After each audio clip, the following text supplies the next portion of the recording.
I will be speaking on behalf of both Africa and the Middle East. We joined together for this regional meeting. We just would like to make a note that all recommendations are to be inclusive and accessible to youth, regardless of location, gender, sex, religion, etc. The first issue that we prioritized was localizing the MDGs towards youth-led initiatives. We believe that in prioritizing localizing the MDGs towards youth-led initiatives, we will successfully achieve the rest of our identified priorities. We believe that the youth should be at the forefront of this movement. At one of the last conferences, Evelyn Hefkin said that the Millennium Development Goals are owned by the people.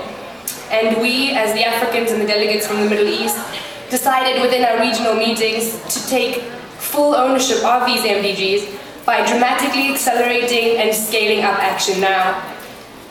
It is this commitment, we believe, that will transform our spoken promises into a reality.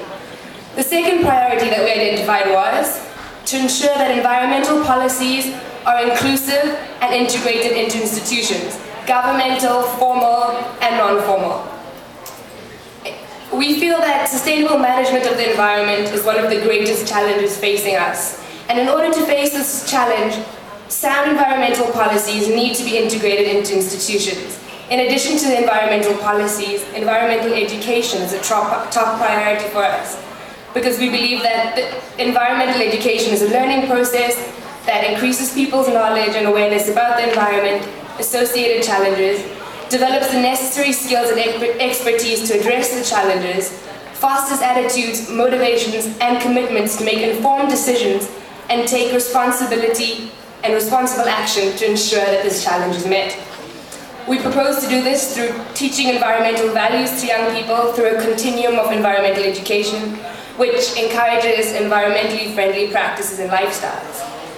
The third priority is to provide more access to youth funding and capacity building by including youth-oriented programs into government budgets.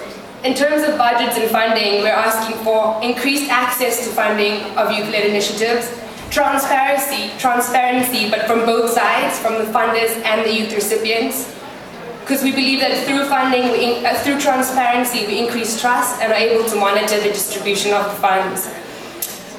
In terms of capacity building, we wanted to emphasize the importance of peer-to-peer initiatives in youth-led development and to allocate a specific portion of government funding towards youth initiatives. We believe that in combining funding with capacity building, it's an empowering process, enabling millions of people to gain access to the type of information and knowledge that will broaden their horizons, increase opportunities, and create alternatives to building better lives and stronger communities. Finally, we decided on promoting a global partnership for intergenerational and intercultural dialogue and understanding. We believe that yes, we're all different, but these differences should not divide us and make us weak. They're in fact our strengths, and therefore we believe that intercultural and intergenerational dialogue is the best guarantee for a more peaceful, just, and sustainable world. We've decided that creating unity and diversity is definitely one of the priorities. We don't believe in charity, we believe in solidarity. Charity is vertical, and I think you heard David explain that it goes from top to bottom.